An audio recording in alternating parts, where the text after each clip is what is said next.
SSS Pensioners Day ay taunang aktibidad upang bigyang pugay ang kanilang mga pensyonado. Bahagi rin ito ng ika-67 anibersaryo ng SSS na may temang SSS at 67. Bago tayo magpatuloy, huwag kalimutang mag-subscribe sa aking channel.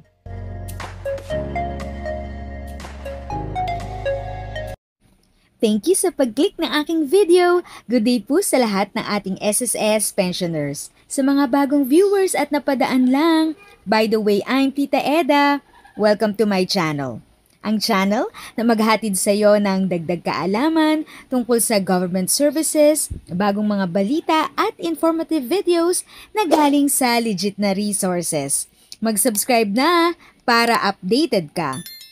May libreng check-up at gamot ang SSS sa kanilang mga pensioner. Ngayong araw, bahagi ng pagdiriwang ng SSS Pensioners Day na layong bigyan ng pugay ang kanilang mga pensionado. Si Bernard Ferrer sa Centro Balita. Halos 30 taon ng pensioner ng SSS si Florinda. Kaya nang malaman ang SSS Pensioners Day ay hindi siya nag-atubiling pumunta sa SSS main office sa East Avenue sa Quezon City. Maaga niyang inavail ang libreng medical check-up, gamot at freebies na ibinibigay sa SSS pensioners. Hindi ako nagsisisi, nagpunta ako dito. Ang saya-saya. Ang saya-saya. At saka ngayon ko lang nabalitaan na merong anniversary day na sineselebrate nila. Kaya I took the opportunity na masaya na naman ang buhay ko. Pumila rin si Gilbert sa libreng medical check-up kung saan nabigyan din siya ng gamot para sa kanyang maintenance. Kwento niya, plano niyang i-avail ang pension loan program ng SSS. Siyempre sa medicine, pag kulang yung maintenance medicine, sabihin ko na po kasi I'm diabetic kasi. Ang SSS Pensioners Day ay taunang aktibidad upang bigyang pugay ang kanilang mga pensyonado. Bahagi rin ito ng ika-67 anibersaryo ng SSS na may temang SSS at 67, kabalikat ng bagong Pilipinas. Binibigyan natin ng halaga ang kanilang contribution nung sila ay nagtatrabaho pa sa kanilang mga private work, no? This is a very special year because we're celebrating it in 18 different locations.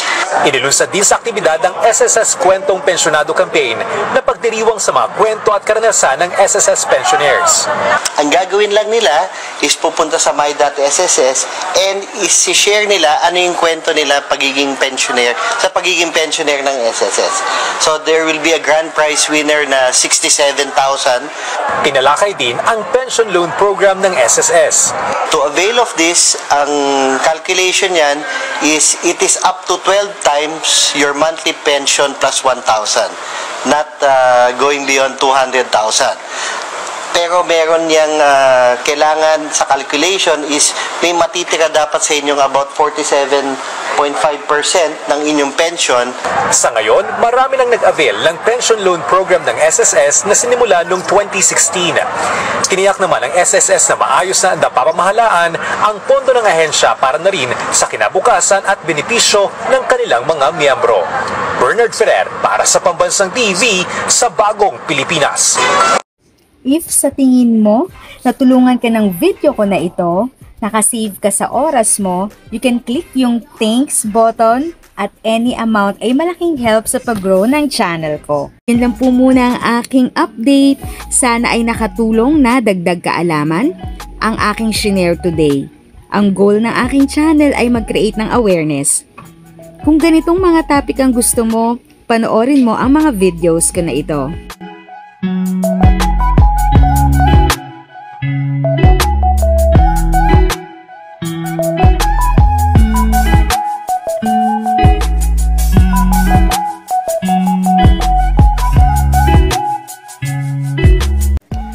Thanks for watching! Kung may kapamilya, kaibigan o kakilala sa tingin mo ay magiging interesado sa video, please share or tag sila sa comment section.